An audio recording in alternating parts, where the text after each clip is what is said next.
Will you please welcome Randy Gage?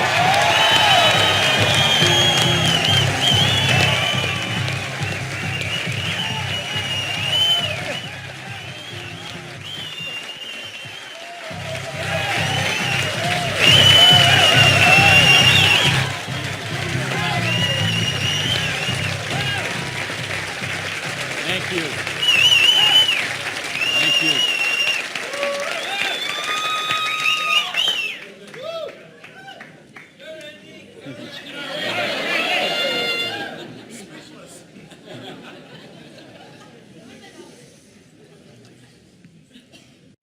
So what do you do when your dream dies?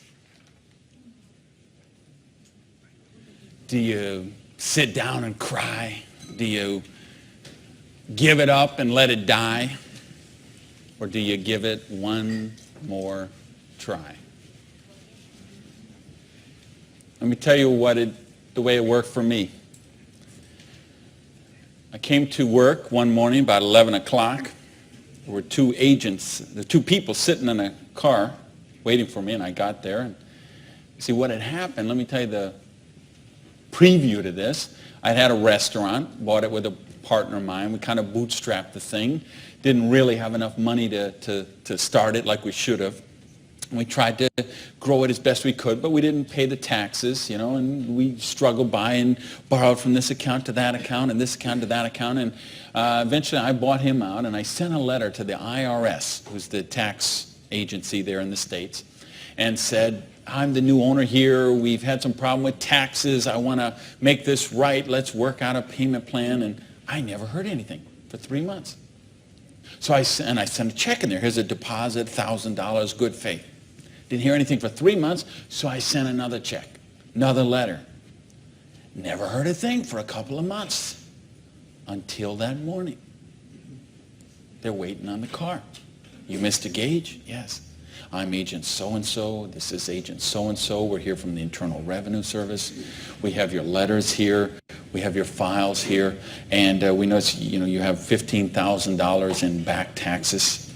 So we need that money. There's a 100% penalty because they were not filed. So that's $30,000. And then there's the late fees and the interest payment and the this and the that. And we need $37,000 today, or we're going to seize your restaurant. So I was like, I must have left my checkbook at home, right? And so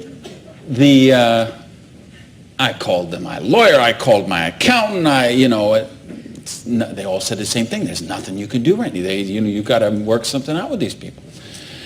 And I remember hiring a consultant who used to be an IRS agent, and she negotiated with him. She called me one day and she said, Randy, we're at the end of the road.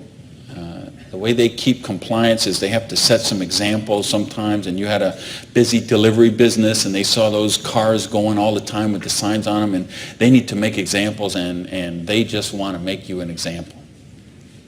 And so they auctioned off the place on the courthouse steps, $500,000 a year operation. They auctioned it off for $11,000. And I couldn't beg, borrow, or steal $11,000 to get it out of hock, so that was the end of my dream.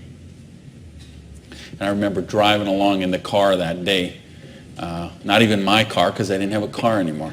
I remember driving along in my friend's car and crying in the car, thinking, I have to call my mother and tell her this. I have to tell my friends this. I mean, I was so ashamed. I was so humiliated. I didn't know what I could do. How was I going to tell people that I had lost my business? And between the $37,000 I owed those guys and then the money I owed to the vendors, whatever money I had left that day, I took and paid off the employees and said, this is the last check you're going to get, so, do what you can with it. And that left me $55,000 US, $55,000 in debt. No house, no car, no credit cards, no job. And what do you do in a situation like that? Well, when you have your dream. And see, that was the biggest dream I had at that point in my life. Because as you heard from Ford, I'm a high school dropout. I started off as a dishwasher in a pancake house.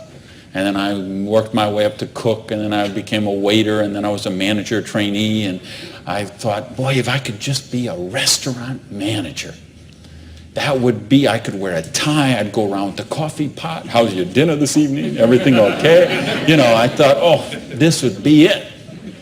Until I got that job. And then I realized I worked 60, 70, sometimes 80 hours a week for a fixed salary. And, you know, and then I became like the problem store manager, and they sent me around to different cities whenever they had a store losing money. They would send me there, and it was my job there to go and be the turnaround guy. So I'd go in and work on the payroll, work on the food costs, the controllable expenses, make the thing profitable, and they'd send me somewhere else. I lived in 18 cities in 5 years. So think what kind of home life you have, what kind of friends. You don't have any friends. You don't, you know, because people stop calling you. Because every time they call you, you're always working. And you never go to the movies, and you never go to dinner, and you never go anywhere, so they just stop calling you. And your work becomes your life. And I know we got people in this room tonight and people watching on this film today who going through the same thing. We get out of balance. We get so busy chasing our income, we forget about living life. We forget about living our dreams. So anyway, that was my dream. I thought to run a restaurant until I got it. And then I said, well, this is crazy. I'm minimum wage here. When I divide all these hours I'm working with what I'm doing, I know what I got to do. I need to own my own restaurant. That would be the dream. And that's the great American dream, of course, and back in the States, is you get your own business and you start it up. And so that's what I did. And I saved my money, and I worked hard, and I played by the rules, and I did all the stuff you're supposed to do, and I got that restaurant until that day when it all ended like that. And all of a sudden, where do you go when you don't have that dream anymore? And, you know, in my case, I had to back up, and I'll talk about that in a sec, but I don't want to talk about me tonight. I want to talk about you tonight. I want to talk about your dream.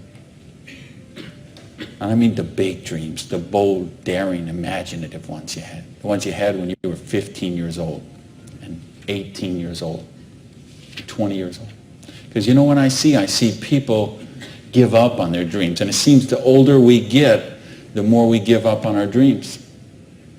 And you know, talk to any kid who's 15 years old, and they know they're going to have a great car when they grow up, and a great house, and a great job, and a wonderful spouse, and they're going to be rich, and they're going to be successful, and they're going to be an astronaut or a football star or a rock star or whatever, right? There's no limits to what they can dream. And what happens along the way? They get out, they go to school, they get out as 22, 23 years old, all of a sudden they take a job they don't really want. It's not their dream job, but they figure it'll do for right now. And then maybe they find out about another job, and that's not their dream job, but it's a little more money than the last one. And they meet someone along the way, and all of a sudden there's two, and then there's a little baby on the way, and there's another baby, and then there's diapers and formula and braces and all of those kind of things. And all of a sudden they take another job that's 500 miles away, but again, it pays a few $1,000s more a year, so they take that job. And all of a sudden you're 35 years old, you're 45 years old, you're 55 years old, and you forgot about your dreams. That's what tonight is about. I know you heard it's a business opportunity. Nah, it's a dream opportunity. How to get your dreams back. I know this because I like sports cars. Some of you all know me. You know, I got a car thing going on. And it's funny, I'll be sitting at the light in one of my Vipers, let's say, and some car will pull up next, and there'll be a guy driving there, and he's got his 2-3 kids in there in the back, and they'll roll down the window, hey, Mr. Viper, man, cool car, man, and, you know, rev the engine up. I can't wait. When I grow up, I'm going to get a Viper. And kids say that to me all the time. I grow up, I'm going to get a Viper. Now, Dad doesn't say that. He's just sitting there behind the wheel, because see, Dad's already grown up. And he figured out he ain't getting the Viper. He's got the minivan. Right? What happened along the way? You know, because, and it's funny, every year they publish the list of the most popular cars. And I see it every year, and it comes out. And I read the list, and it's funny. Now, when I talk to kids, and I talk to a lot of kids, they always like cars. And I'm going to get a Corvette. I'm going to get a Lamborghini. I'm going to get a Ferrari.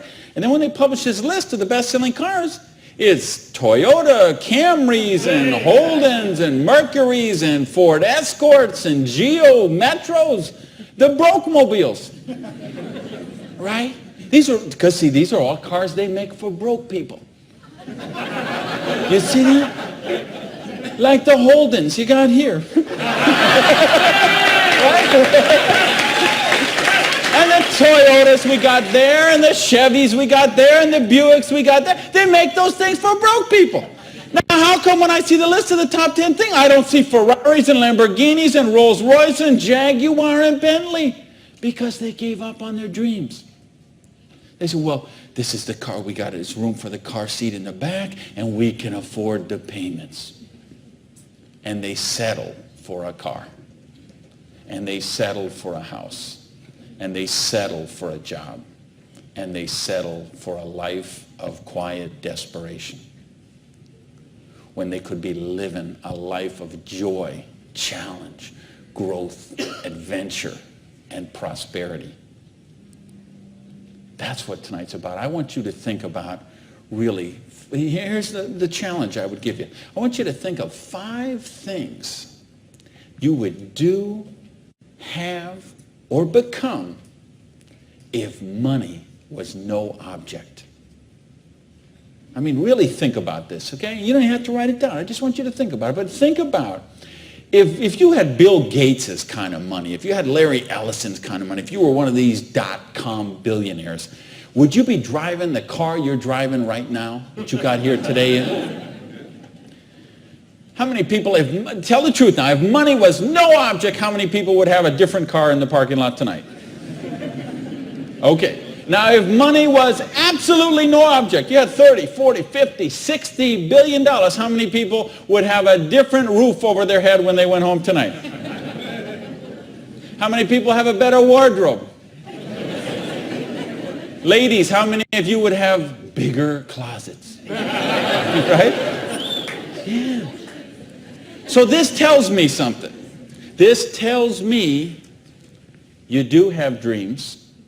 And you want to live them, or you wouldn't be sitting here tonight. See, most of Australia tonight, most of New Zealand tonight, most of the United States, UK, everywhere where they're watching this video, most people aren't gathered like this. Most people are sitting on a recliner, rubbing the hair off the back of their head, drinking rancid fermented hops, watching the Idiot Box. 6 hours a day. And this is their life. Monday morning, 6:30, the alarm clock goes off. And they hit the snooze bar. If I could just get 15 more minutes. And they wait 15 more minutes, and they hit the snooze bar again, and they get 10 more minutes. And then they got to get up, and they rush in the shower, and they jump in the car, and they buy their breakfast through a drive-through somewhere, and then they go to a job they don't like or actually hate. 85% of them, a job they don't like or actually hate, and they get through Monday till 5 o'clock or 5:30 or 6 o'clock, and then they go out and they face the traffic going home. They probably get drive-through dinner somewhere, dinner in a bucket to take home to the kids, get in front of the Idiot Box and sit there in a coma till they fall asleep, or they crawl into bed. Until Tuesday morning, 6:30, it starts all over again. Wednesday, hump day. Thursday, we're almost there. Thank goodness it's Friday. Because you know what Friday means, right? Because Friday means somewhere near the end of the day, the boss is going to say, hey, here, boy. You're going to get out that little paycheck. And they're going to get that paycheck. And for one brief moment in time, it's going to feel like it's theirs. But we know it isn't theirs, is it? because they got all those little window envelopes from the credit card company just waiting for them. And that money is spent long before it ever got there. But for this one brief moment in time, it feels like theirs. So I don't know what they do here in Sydney, but I know what they do in the States. They go out to Pizza Hut. All right? So it's off to Pizza Hut for a deep dish, meat lovers, extra cheese, extra meat, but, Diet Pepsi because I'm trying to hold my weight, And off to the Pizza Hut, and then it's off to the neighborhood video store where they rent 3, 4, 5, 6, 8, even 10 videos to get them through the weekend. And they will spend their entire weekend sitting on that same recliner, rubbing that same hair off the back of that same head, drinking the same rancid fermented hops in a coma all weekend long, video after video after video, so they don't have to think about their life of quiet desperation until Monday morning, 6:30, when it starts all over again. This is life for a lot of people. This is life for millions of people. They're missing out on the real life. They're missing out on the real joy. And I don't want that for you. I didn't come 12,000 miles here to tell you what you want to hear. I came to tell you what I think you need to hear. We got a business here that offers you a chance with unlimited income potential. It's a business to help you be successful while you're helping other people reach success. You choose the hours you work. You pick the people you get to work with. I mean, do you know what a joy that is? Just to be able to pick the people instead of those slobs you're working with. Right? I mean, the tax advantages are extraordinary. The travel opportunity, if you're like me and you love to travel the world, the travel opportunities in this business are simply amazing. Okay? So what's it take to do the business? Well, it doesn't take a lot of money. This is a very low startup cost business. It doesn't take a lot of time. This is a business you can start in 7 to 10 hours a week. And what I'm going to share with you tonight is a 2 to 4 year plan. So you say, is this a get-rich-quick scheme? Yes, as a matter of fact, it is. Okay? Because anything that can get you rich in 2 to 4 years is a get-rich-quick scheme as far as I'm concerned. Because what are most people doing? They're doing the 45-year plan, which is they get a job around 20 years old. They work for 45 years at that dead-end job they don't like or actually hate and retire around 65 years old and try to live their golden years on half of what they couldn't get by on when they worked. Do you get that? You know, your retirement's about half of what, and I've been in all the country I've been in. I can't tell you how many different countries, and I've been in socialistic countries and free enterprise countries and everything in between, and I can tell you the retirement security, it's the same in all those places. Your golden years, if you're counting on the government to take care of you, if you're counting on pensions to take care of you, you're looking at living your golden years on 50% of what you can't get by on right now. So if your idea of your golden years is walking your poodle around the block, good luck to you. But if you think you're going to travel the world and go see your grandkids and live a wonderful life of leisure, you better take a very good look at what we've got to show you tonight. Because you've got to control your own destiny. You've got to control your own income. You've got to control your own retirement security. And that's one of the biggest benefits of this business. So it's a 2 to 4 year plan, takes 7 to 10 hours a week. It doesn't take a lot of money. So what does it take? It takes the dream. Because if you don't have the dream, you'll never find the 7 to 10 hours a week. I can guarantee you that. You're busy. We're all busy. You're working, you're picking up the dry cleaning, you're making dinner, you're taking the kids to football practice, you're paying the bills, you got to sleep, you got to eat, all this. You're using 24 hours of every day already. So what's got to get? You've got to find a dream, something that will take you to the frame of mind where you will change the way you live, you will change the daily actions you take, and you will change your mindset for a 2 to 4 year period. So that alarm clock will go off at 6:30 in the morning. You'll get up, you'll have your breakfast, you go to work, you'll work 8 or 9 hours at your job. You'll get out of the job, you'll run somewhere, grab a bite to eat, and go somewhere and work for another 3 hours in the evening. When you could be home watching TV, when you could be with your kids, when you could be with your family, when you could be watching a football game or something else.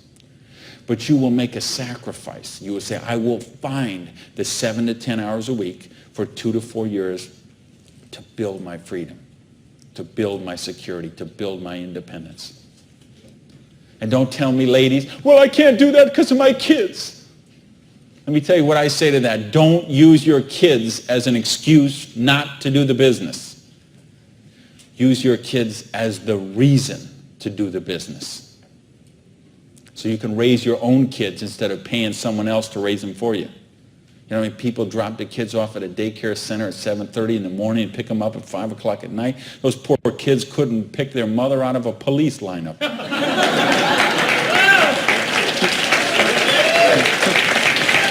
Right? Don't use your religion as an excuse. Let me tell you, I missed a lot of church for a couple of years while I built my business. I was doing meetings on Wednesday nights instead of going to church on Wednesday night. Some Sundays I was in a different city working with a long-distance line instead of being at church. But you know what happened? I tithe 10% of every penny I make to my church. And I make a lot of pennies these days. Okay, some Sundays, we seat 800 in my church. You know, some Sundays, they put that basket around and it starts here and it goes all the way down the aisles, all that just like that. And you know, sometimes the check that I put in there equals the checks of 799 other people all added together. That's what missing a few days of church did for me. Gave me time to serve on the board of the church, 2 years as the president, a couple years more as the Blue Ribbon Committee. I've been able to contribute to the church. I was able to teach a class on prosperity and that. See, I couldn't do that when I was broke. Do you really get that? You can't do these kind of things when you're broke. You can't help your kids when you're broke. When you're so busy trying to pay the bills, you're so busy trying to cover the mortgage, you're so busy trying to pay the rent, you can't live life. And that's not the way life is meant to be lived. I came here because I want you to have an amazing life like I have. And believe me, I have an amazing life. I live in my dream home. I live on the ocean, okay? I go to bed every night. I hear those waves crashing on the shore. I wake up, I go down, and I got a beautiful car to get into. I have beautiful people in my life. I have wonderful health. Everything is, I make more money every year than I did the year before. I am living a dream that is just wonderful. But I made some sacrifices along the way. And that's what I'm saying to you. Make some sacrifices. Take 2 to 4 years. Make a commitment. When you walk out of here tonight, make that commitment. Not to your spouse, not to your sponsor, not to me, not to yourself. Make a commitment to yourself that you're worthy, that you're worth it, that you will think back. And that's what I want you to really do is say, okay, what were your dreams when you were 15? What is the house you would live in if money is no object? Do you have a picture of it somewhere that you carry around to fuel you? What is the dream car you want to be driving? Is it a red Lamborghini Diablo, Ferrari Testarossa, Bentley, Viper? What is it? Do you have a picture of it in your wallet? You got a picture of it in your planner? You have a dream board with it up somewhere? You got it up on the mirror in the bathroom? You got it up on the refrigerator in the kitchen? How much time you want to spend with the loved ones in your life? How much money you want to give to charity? I had lunch. Funny, I just got invited to be on the board of directors for the Florida Philharmonic. I'm so honored they asked that, and I'm proud to be a supporter of them. I'm proud to be a supporter of the opera and the Young Artist Program and all kind of charities. Fascinating thing, though. I had lunch with the guy who invited me to be on the board. He gave $1 million to the Philharmonic this year. $1 million so they can play beautiful music. That's money. That's money with a capital M. That's living a life of dreams. That's living a life of wonder, of joy, of adventure and growth. And that's what I want for you. But you got to know what that is. So please, those 5 things, what would they be? And maybe you're going to give $1 million to your church, temple, or synagogue. Maybe it's you want to take a year off and study ballet. Maybe you want to take 6 months and go on a cruise around the world. Maybe you want to fly in all your family from all over the world and have a reunion. Maybe you want a house in Paris and a house in Hawaii and a house in San Diego and a house in Berlin. I don't know what it is for you, but you have to know what it is. Or nothing I'm going to talk about tonight is going to make any sense to you.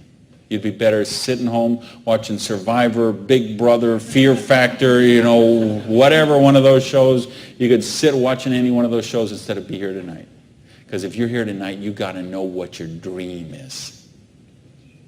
And we can show you. I will draw out on this board. I will draw out a way and show you how you can live those dreams. And I'll show you how to build some residual income, some retirement security, and you can just do the numbers yourself, okay? And you could say, all right, is there any of those 5 things that I would do, have, or become that I can get with what I see here on this board?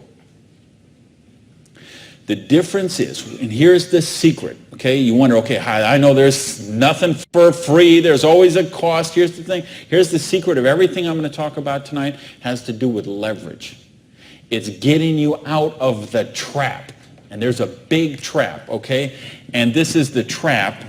It's people trading time for money.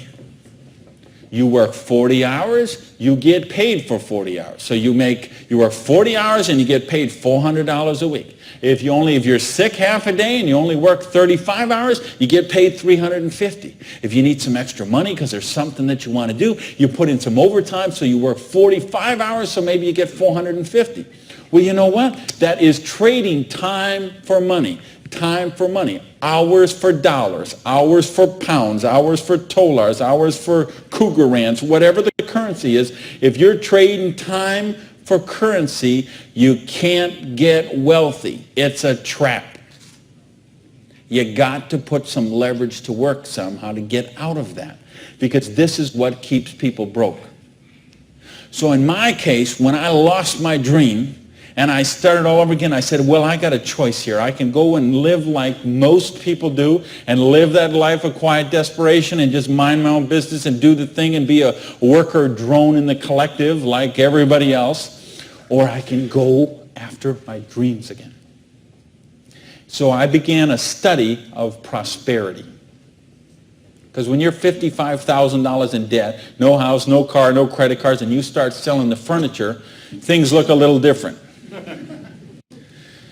Anybody here ever sell your furniture for your business? Interesting scenario. Here's what I found. The end tables, not a problem. Coffee table, no big deal.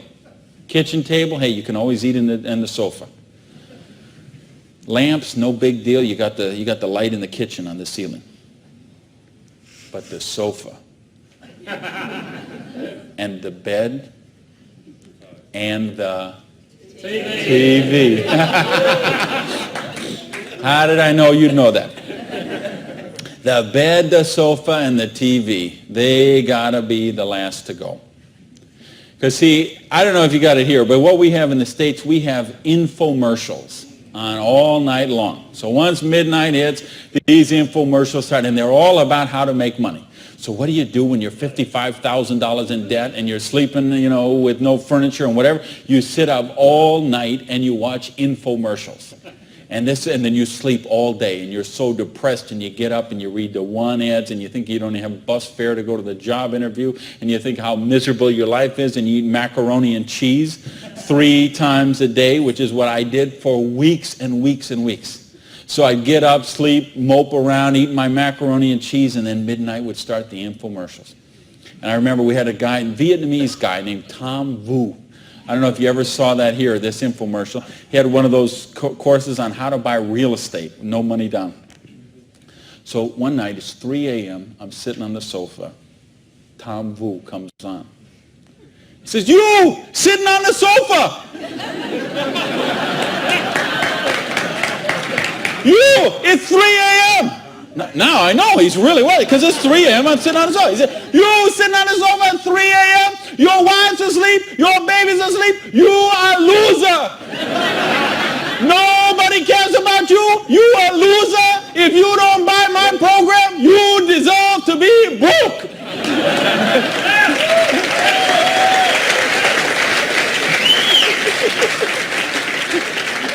And I'm like, oh, if only I could afford this program. But of course, I didn't have the $199 or whatever it was. So, and eventually, of course, the sofa had to go, the bed had to go, and then the TV had to go.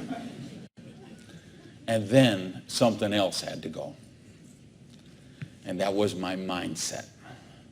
My victim, loser, woe is me, oh, the circumstances are against me. That mindset had to go.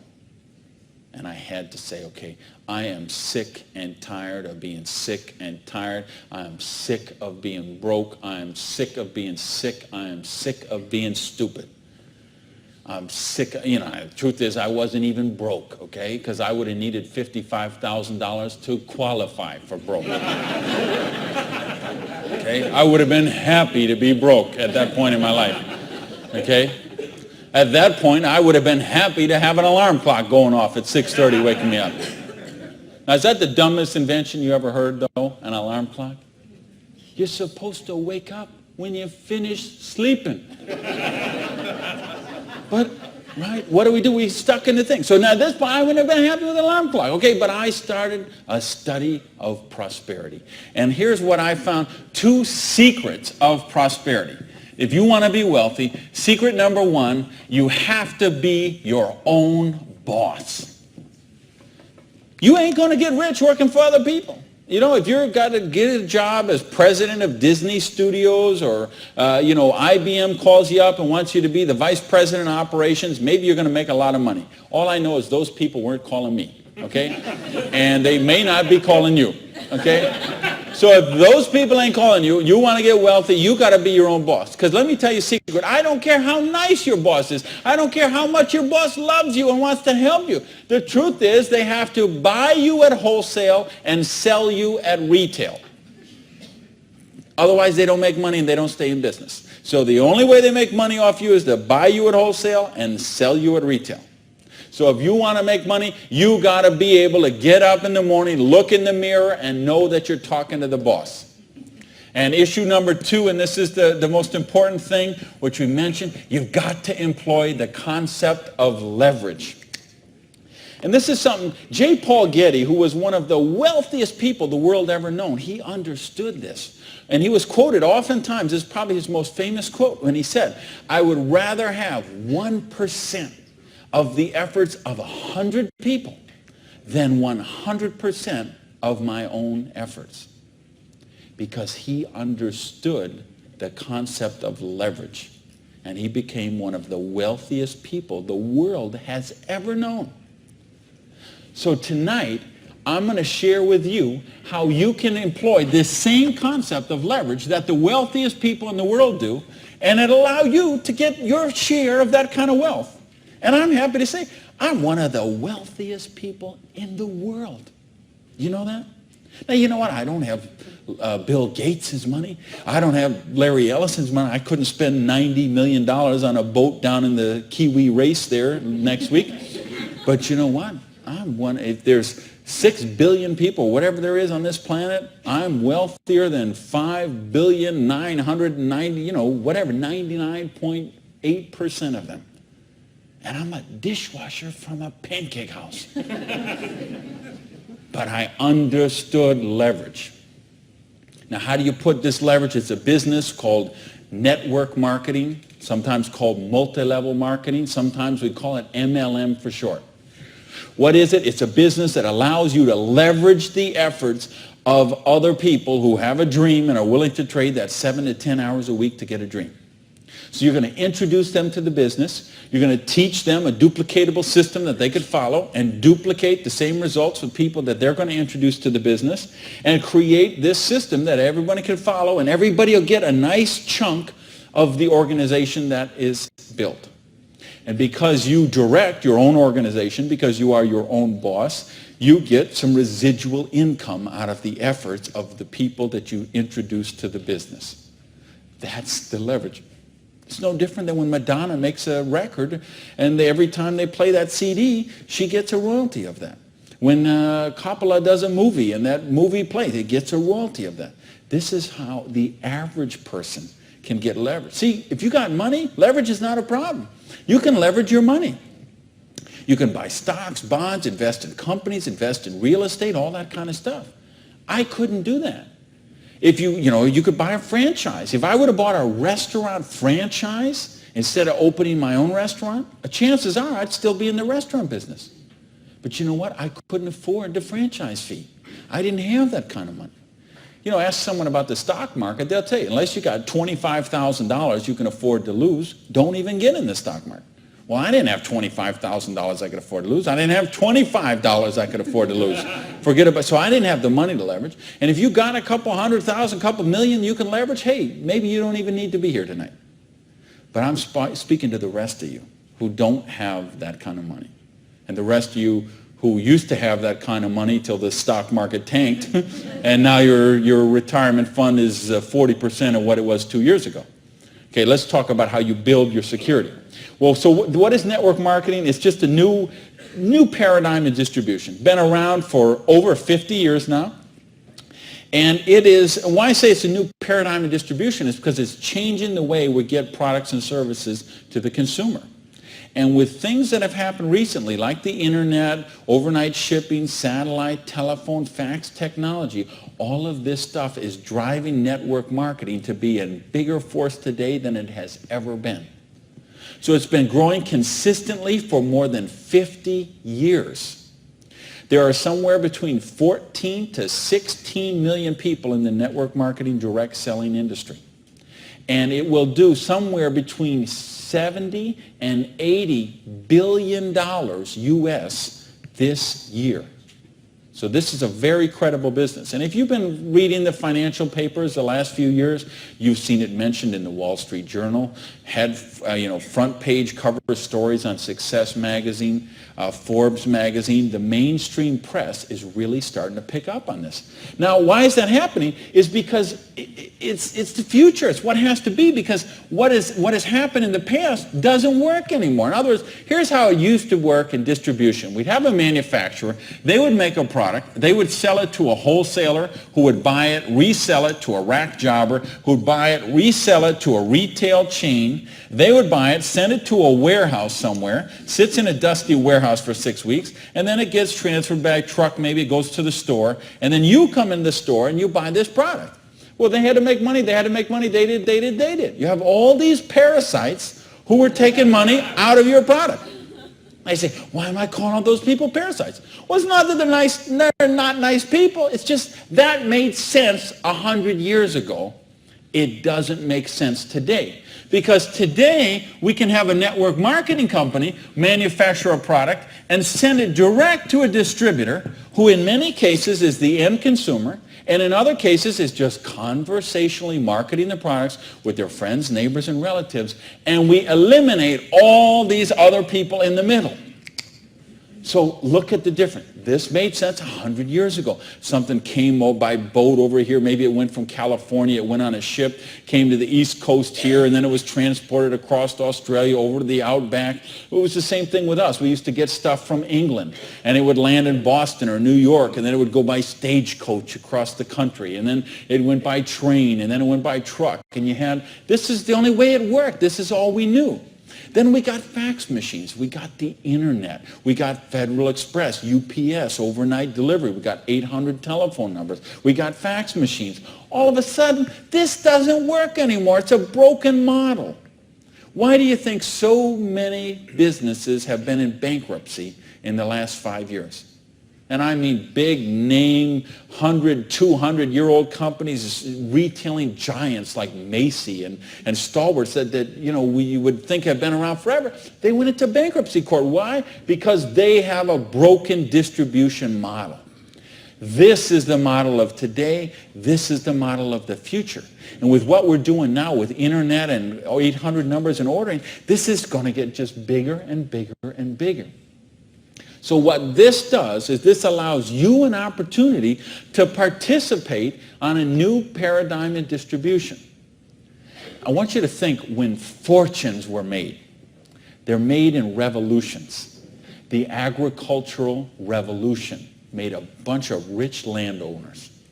The industrial revolution made a bunch of rich factory owners and business owners. If you think of Carnegie, the steel, the Amoco people, the Standard Oil people, the Henry Ford and the Chryslers, and think of all the old money today. It all came from the families we know today. It came from the Industrial Revolution.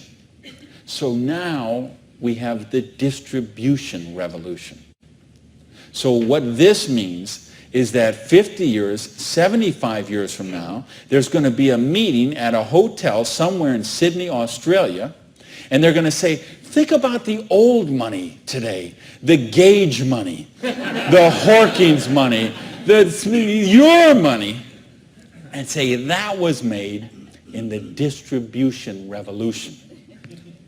Because they saw the power of the internet, overnight shipping, fax machines, 800 number, and how to put all this together into the new paradigm of distribution.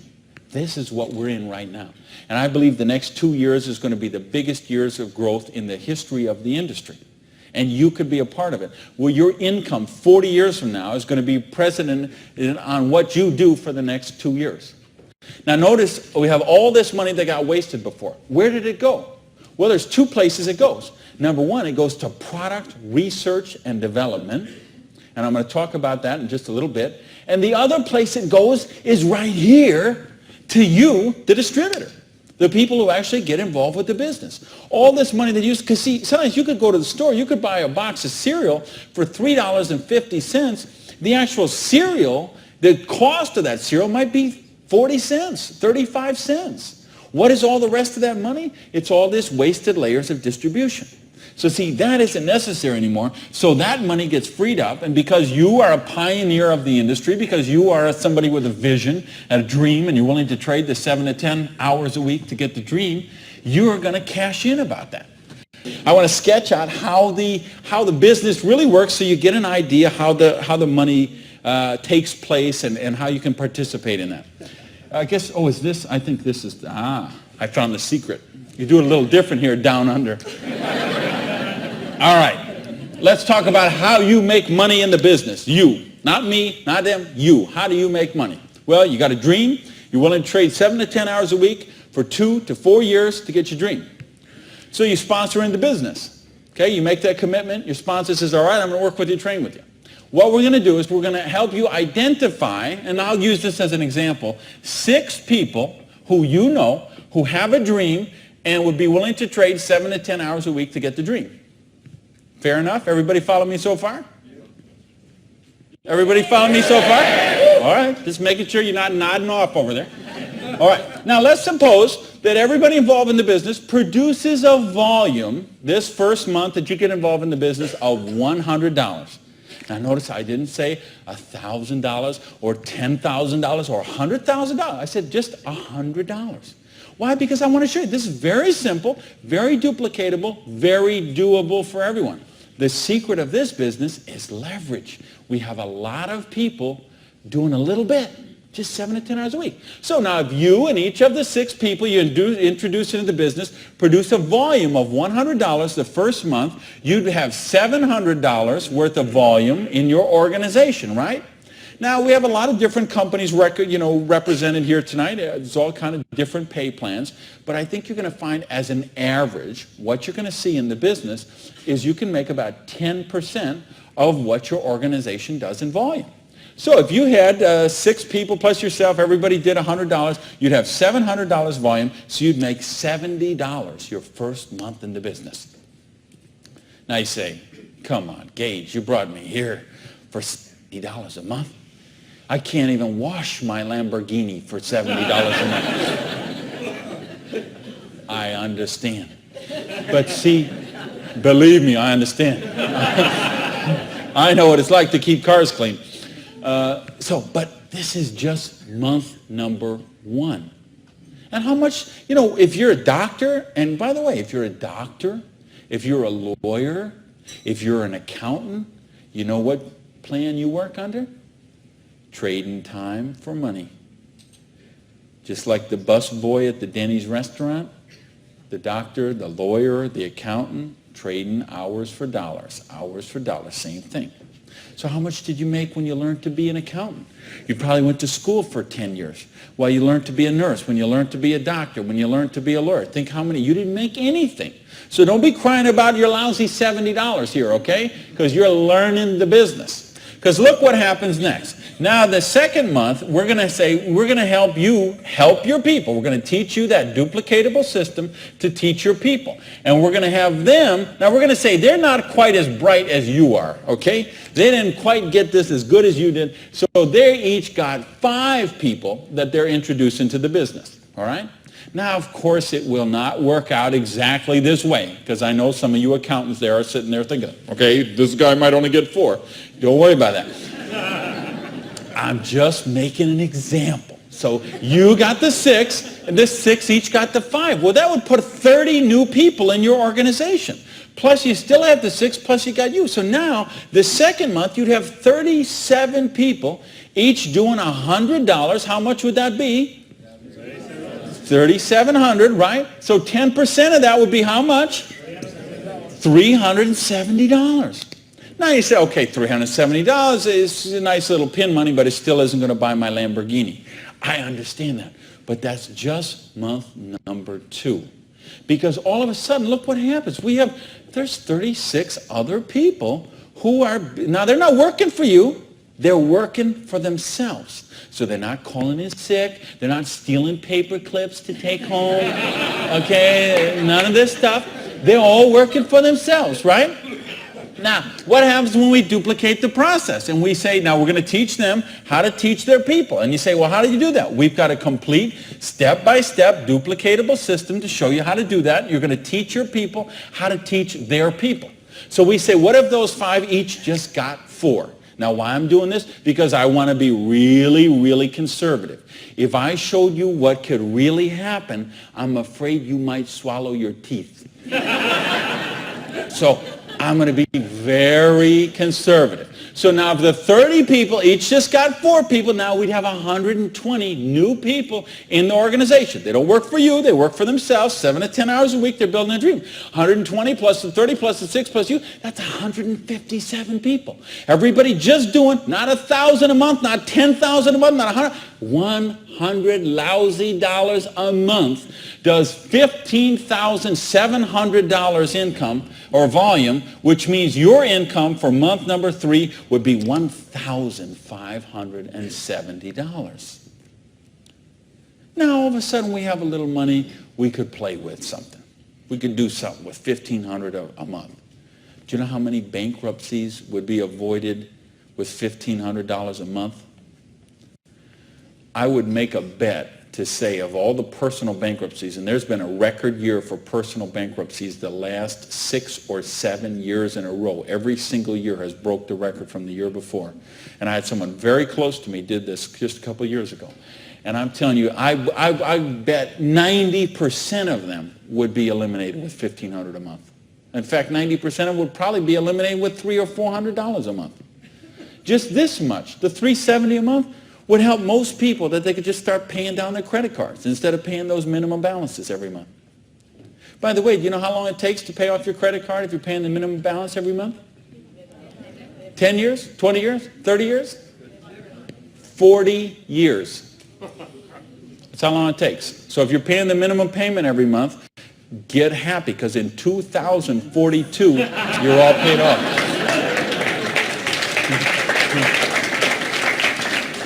All right, now we're going to go down one more level. Now we're going to say, what if the 4 people each just work with 3 people? Now again, everybody's not going to do it this way. Some are going to do it more. Some are going to do it less. But I just want you to see how it works. Now the 120 people each do 3 people. That give us 360 people, plus the 120, plus the 30, plus the 6. This comes to how many? Somebody help me. I'm a high school dropout. 500 and something. 517. Is that right?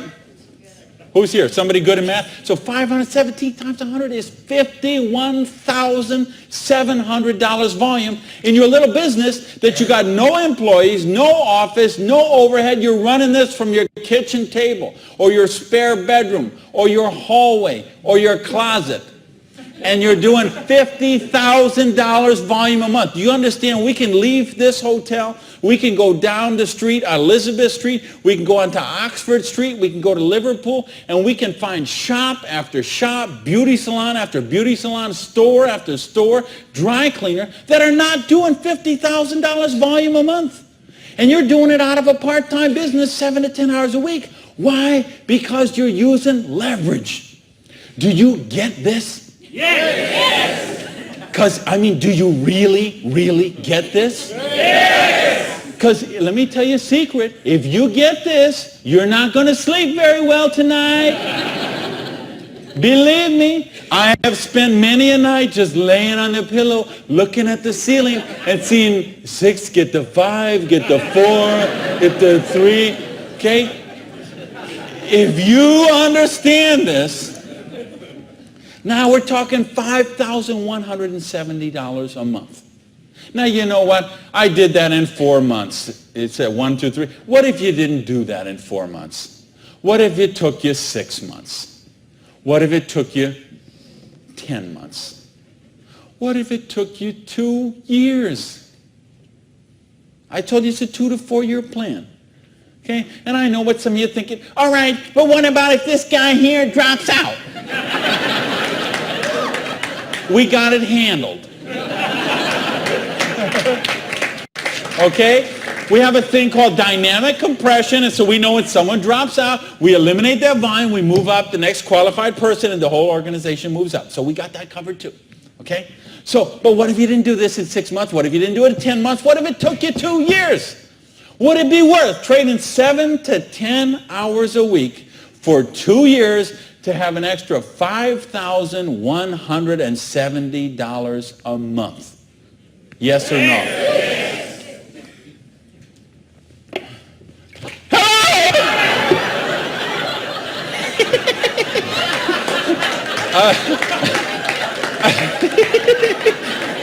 Aren't you glad you got the front row, baby?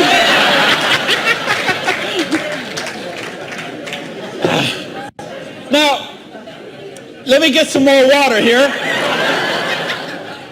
And let me ask the question again. Would it be worth trading 7 to 10 hours a week for 2 to 4 years to get an extra $5,170 a month? Yeah! All right.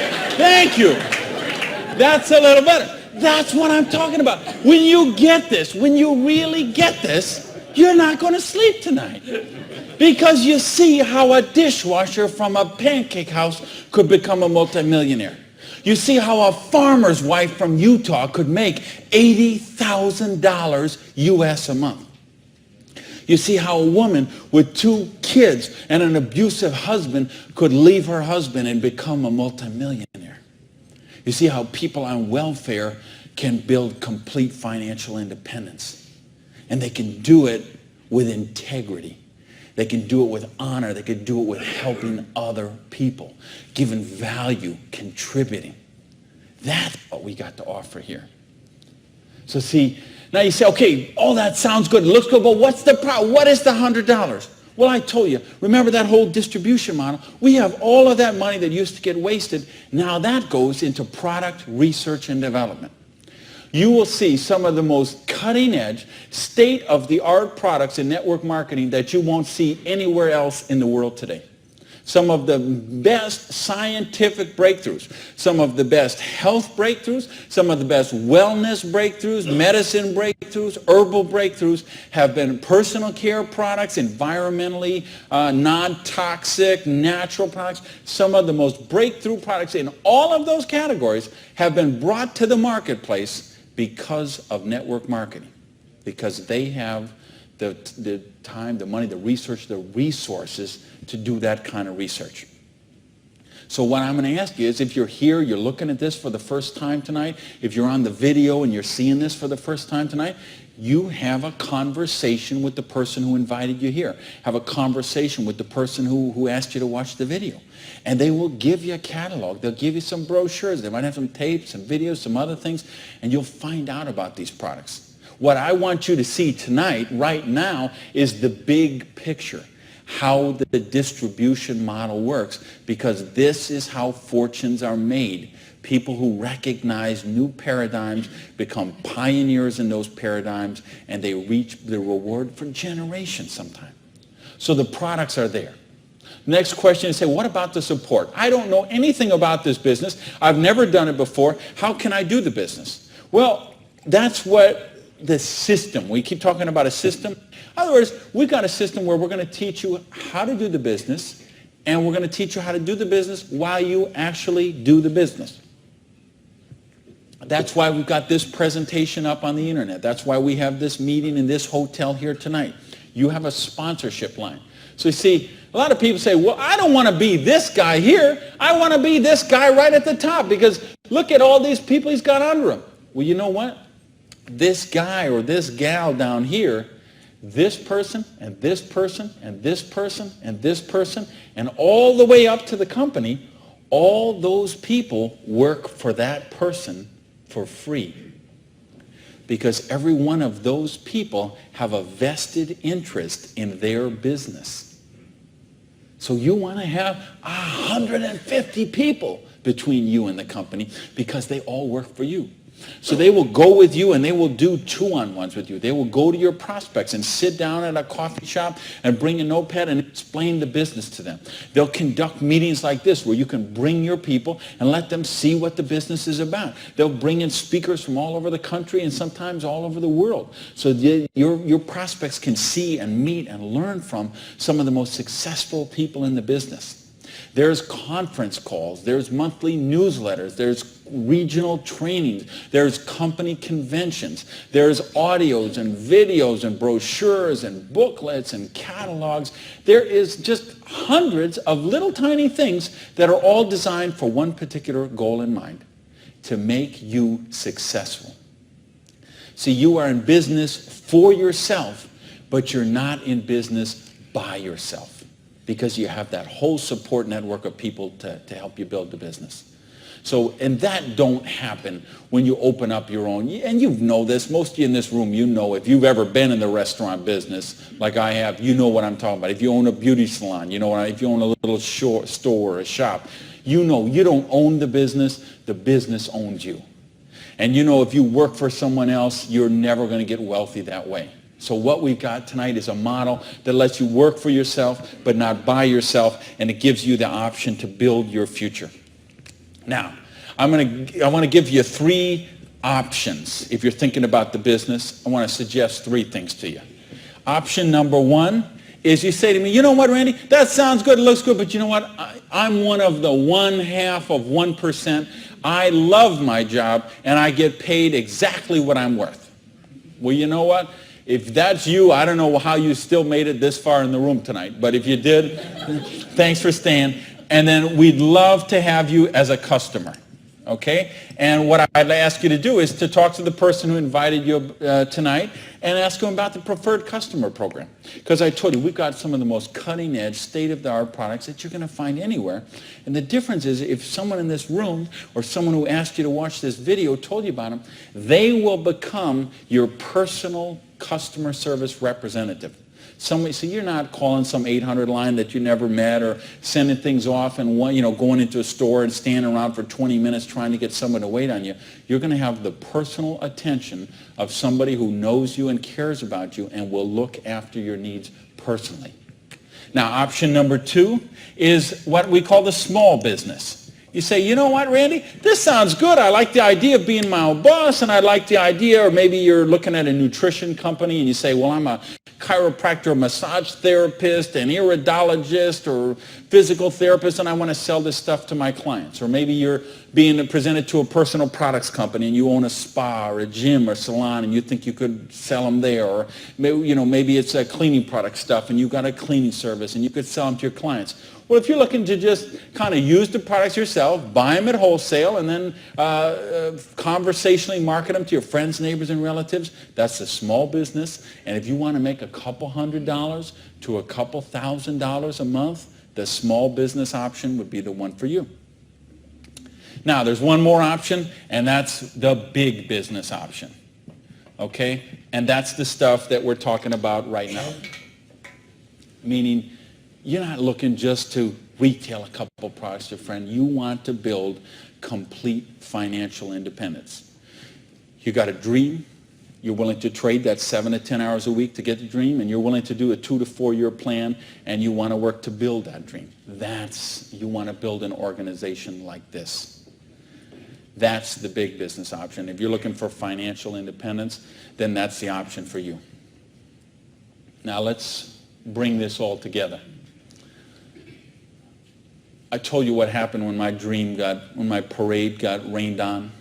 My dream looked like it was going to die, and I drove around in that car. I remember crying in that car, thinking, having to call my family and call my friends, and that it just took so much out of me. And I'll tell you what I did. I went in, and here I was. I had owned a restaurant. I'd owned 2 restaurants in my life. I had been a restaurant manager for years. I went and found a restaurant in South Miami, a little diner that was open for breakfast and lunch only, way in the Southwest where I didn't know anyone, and I got a job as a breakfast cook, flipping eggs, for 2 reasons. Number one is they would pay me cash every week. They would cash my paycheck, give me the cash, because I didn't have a bank account, because if I had a bank account, the tax people were going to seize it. So I needed someone who would pay me cash. And I needed to go get a job and just make some money to buy macaroni and cheese. And I had to lick my wounds. I had to take a couple of months and just regroup. I had lost my self-esteem. I had lost my drive. I had lost so much that I just didn't even know where to go. So I needed that time to do that. And so I got up every morning at 5 o'clock in the morning and took a bus down to South Miami to be there by 6 o'clock, 6:15, and flipped eggs every day till 2:30. And I did that all week long. And I did that for months to kind of just get my sanity back, get my esteem back. And then I went back to this business. And see, I didn't have the money to get back into business because I still owed tens of thousands of dollars. But I had been in the business once. I had made some money. That's where I got the money to buy the restaurant initially. And what had happened, I'd been with a new company. It was not a stable company. I got some money. I bought my restaurant. That company went out of business. Well, then I was in the restaurant and working 80 hours a week, and then it just, that's what happened. So now, owing $50,000, I knew I was never going to pay this off flipping eggs, and I knew I was never going to pay it off even if I got a job as a restaurant manager. I mean, do you know how long I'd have to work as a restaurant manager before I could make $55,000 and pay it off? And I owed even more then because I borrowed a bunch of money just to live. So I said, I've got to get in this business. So I went to someone I knew in the business who knew me from before, and I said, you know me, you know that I can work, you know I have a dream. I don't have enough money to get in the business. I needed about $600 to start that business. Rob, he lent me that $600. And you know what? Best decision he ever made. So I went out, and I didn't do this business 7 to 10 hours a week. I did this business 7 to 10 hours a day. I sponsored 9 people the first month of the business, okay? I didn't do 6. For those of you who say, well, it doesn't work this way, you're right, it didn't. I sponsored 9, okay? And at the end of the month, I had 60 people in the business, month number 1. Month number 2, I sponsored 2 more people, so that's a total of 11. I had about 130 people in my organization at the end of month number 2. Month number 3, I didn't sponsor anybody. Okay, I just worked with the 11 that I had sponsored in the first 2 months. The organization went from about 120 people to 360 people. And month number 4, I sponsored a couple more people in the business, and the organization was bigger than this one right here in the 4th month of the business. Now, it wasn't 6 months, wasn't 10 months, wasn't 2 years, wasn't 10 years. It was 4 months. And I made easily double that money. What you see on the board, I made that in my 4th month of the business. Now, how did I do that? I needed to and wanted to very badly. I was hungry. I had a dream, and I was sick of being broke. And that's what I want you to get out of this is, do you understand? This is how it goes. There's no limit here. You could sponsor 7. You could sponsor 8. You could sponsor 9. You could build this whole organization, build yourself up to get $50,000 or $60,000 a year residual income, and then you could go out and you could sponsor 5 more people and start the whole process all over again, the same exact thing. And you could have 100,000 residual going. And you could start with 5 more and you could have 150,000 residual going. And if you put 5 people a year in, and it's very simple, put 5 serious people in the first year. Put 5 serious people in the second year. Put 5 serious people in the third year and you will be making a fortune. Put 5 serious people in the fourth year, you'll have a business worth at least $1 million, I project. Put 5 more the next year and you're going to have a business worth a couple $1 million in 5 years. Why? Because we got residual income here. You're building leverage. You're getting this going. And that's what I want you to get. You know, and now I've been able to help people all over the world. I told you guys, the platinum people, I talked in the reception about the 3 kids from Norway who came to a program I did in 1998. And they're all multimillionaires now, all 3 of them. Number 1, number 2, number 3 payout in their company. I think of you guys right here in the front row and what you've done the last couple of years. And you know the people I had in London, those people there, what they're doing there. I've got people all over the world. Just, they got a dream. They're willing to trade it. We give them a system to follow and they're living their dreams. I think of a lady named Mary in Colorado. Lady I mentioned earlier. 2 kids. She's sleeping in her friend's basement because she's on welfare. Divorced, no husband anymore, no one to help pay for her kids. So she was on welfare. And along the way, she got attracted to the business. Along the way, I was able to touch her and touch her life, show her some things, how to follow a duplicatable system. She built an organization making $30,000 US a month.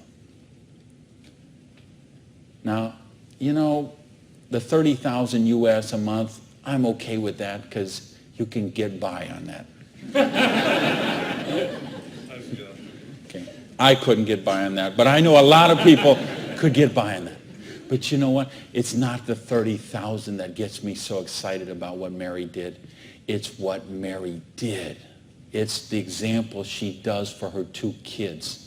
Okay? It isn't just the money. It's what, I mean, do you know what that means to those kids to see this woman who was on welfare and just desolate and nowhere to turn, and you meet her today and she is so well dressed and positive in her esteem and she's so confident and she is modeling this behavior and setting such an example for her kids. This is how you raise good kids. Is you show them how to be successful yourself. You don't tell them grow up and get an education, grow up and be successful, grow up and make money. You model the behavior for them. Jan Rue, who a lot of you know, I've done programs with Jan. Here's a lady, same thing, abusive husband, divorced, 3 kids I think, became the #1 payout in her company. Why? Because she had a dream. And she was willing to trade that 7 to 10 hours a week to get a dream. And we've got the model here where you can do that. There is no limit to what you can do. But I don't want to talk about my story anymore. I don't want to talk about Jan's story. I don't want to talk about Mary's story. I don't want to talk about Orion's story. I want to talk about your story. I don't want to talk about my dreams, Jan's dreams. I want to talk about your dreams.